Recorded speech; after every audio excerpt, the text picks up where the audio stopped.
Salut tout le monde. Bon, j'ai emmené ma fille au collège ce matin et j'avais une discussion avec elle dans la voiture. Je voulais vous en faire part parce que là, c'est proprement scandaleux comme d'habitude.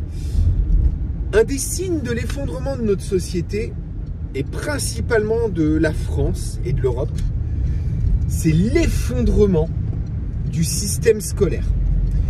Ma fille, ça fait un mois que la prof de français n'est pas là. Donc un mois sans prof de français à raison de 3 ou 4 cours de français par semaine. C'est une vingtaine de cours, une quinzaine de cours à peu près qui ont sauté, à peu près. Et là, elle a appris hier que sa prof de français allait encore être absente 2 semaines de plus minimum. Et en plus, entre deux, il y a eu les vacances. Ça fait 2 mois que la nana, elle bosse pas. Bon, elle a sûrement ses raisons, je veux bien, mais ça fait quand même depuis tout ce temps-là, donc 1 mois et demi, bientôt 2 mois, qu'ils n'ont pas trouvé de remplaçant. 2 mois de perdu en 4e, donc l'année prochaine, c'est quand même le brevet pour ma gamine. Alors moi, j'ai de la chance. J'ai une gamine qui se débrouille très bien à l'école, qui est dans les premiers de sa classe, qui a un très bon niveau scolaire, qui est pas bête, qui réfléchit. Et même si elle perd autant de cours, elle saura les rattraper, ça va bien se passer. Cependant, déjà, ce n'est pas la seule absence de prof non remplacée. Là, c'est juste le cas un peu extrême où ça fait quand même un bout de temps que la prof n'est pas là et qu'elle n'est pas remplacée. Mais j'ai régulièrement des problèmes de cours non remplacés avec ma gamine. Des fois même, elle a une journée, elle dit oh, on n'a qu'une heure aujourd'hui, on s'est arrangé, du coup on fait le cours le lendemain. Et puis du coup, des fois elle a journée off, en pleine semaine comme ça. Parce qu'il y a un taux d'absentéisme énorme et un taux de remplacement ridicule. On est dans un effondrement de la structure même de l'éducation nationale. On est dans un effondrement de l'éducation de nos mômes. Et au-delà de ça, on a également l'effondrement du système hospitalier, on a l'effondrement de l'armée et même de la gendarmerie. Mais ça, je vais en parler dans une autre vidéo parce que j'ai un ami gendarme qui m'a envoyé un document effarant. Effarant, vous allez voir, c'est hallucinant. Et on a également l'effondrement des eaux, donc j'ai dit pour le système hospitalier, l'effondrement du système administratif qui ne fonctionne plus, il ne recrute plus, et en plus de ne plus recruter, ceux qui sont là ne sont pas motivés parce que la complexité administrative fait que tout ce qui fait l'État est en train de s'effondrer. Tout. Et nous, on paye et on paye de plus en plus pour ne plus être soignés, pour que nos mômes ne soient plus éduqués à l'école, qu'ils se cultivent à l'école. L'éducation, c'est les parents, c'est le rôle des parents, c'est pas le rôle de l'école.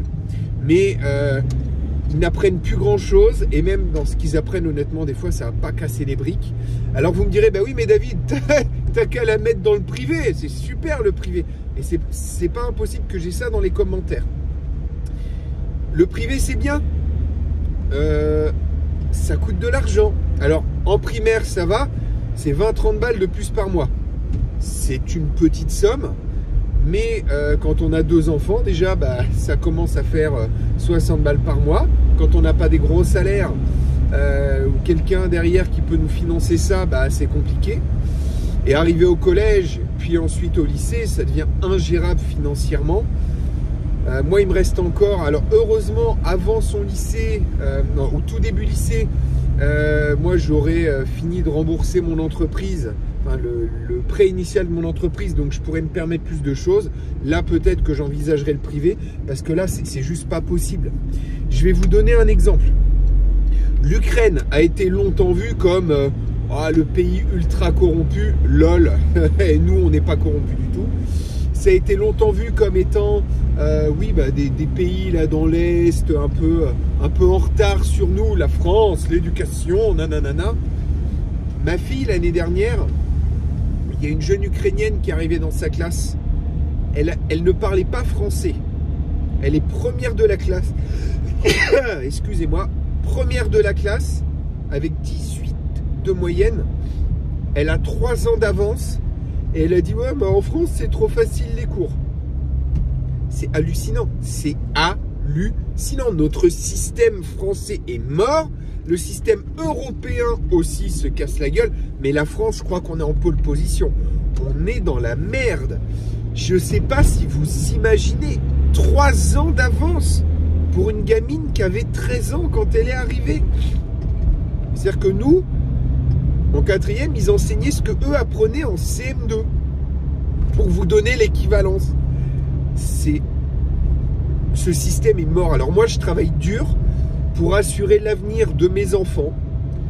J'essaie d'être plus autonome. J'essaie de créer quelque chose que je pourrais leur transmettre. Parce que moi, je considère que l'autonomie, c'est bien. Mais si c'est juste pour soi et puis pour ne rien transmettre ensuite, ça n'a aucun intérêt.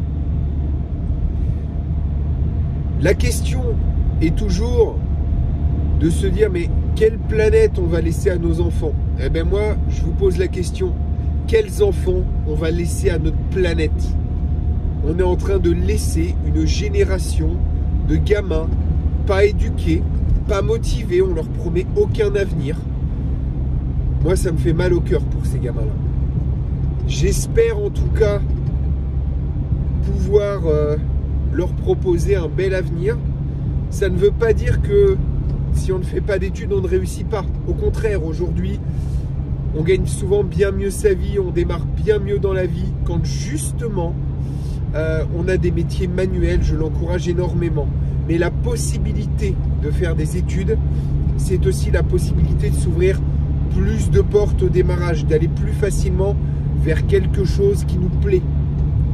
Et moi, je vous pose la question, quand on voit les gamins maintenant, ça sera quoi la future génération de profs? Déjà que là, aujourd'hui, c'est compliqué. Ils ont sûrement de très bonnes raisons pour ne pas venir.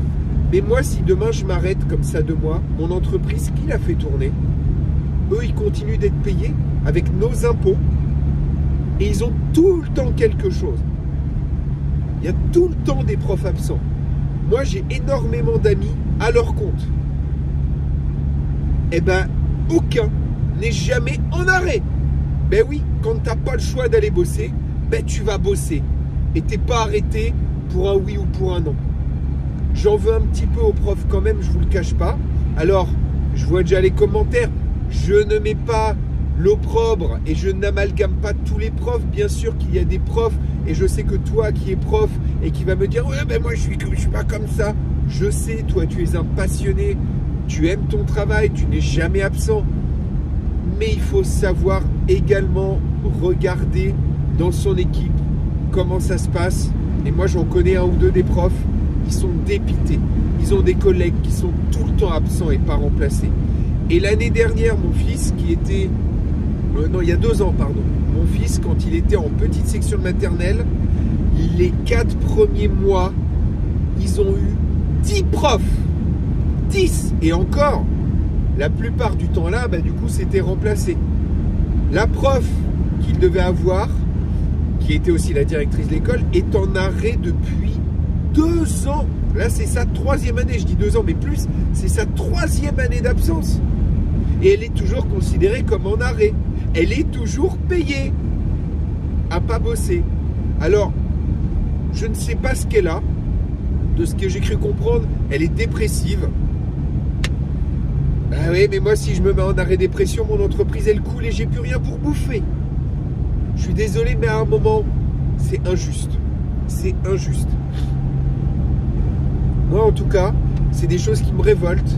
Il faut se battre pour nos gamins. Mais là, à un moment, moi, je ne peux pas lutter tout seul contre le système français, contre le système scolaire.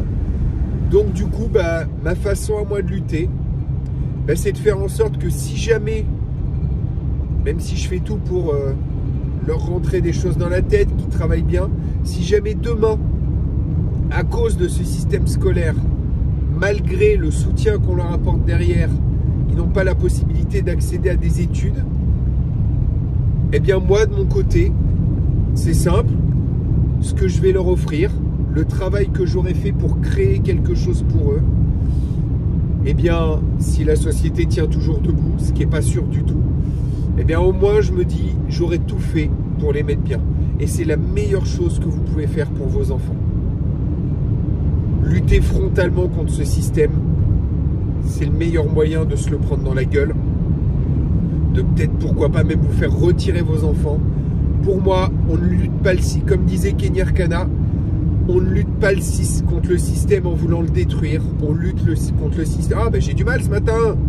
On ne lutte pas contre le système en voulant le détruire. Non, elle disait, excusez-moi, ah je vais y arriver. Hein. On ne nique pas le système en voulant. Ah putain. On ne nique pas le système en voulant le détruire, on nique le système en construisant sans lui. Voilà, j'ai réussi à le dire. On ne peut pas tromper une fois 1000 personnes, mais on peut tromper 1000 fois 1000 personnes. Non, voilà. C'était un peu ça, hein, la fin de la vidéo. Allez, portez-vous bien et à très bientôt à la croisée des chemins. Salut tout le monde!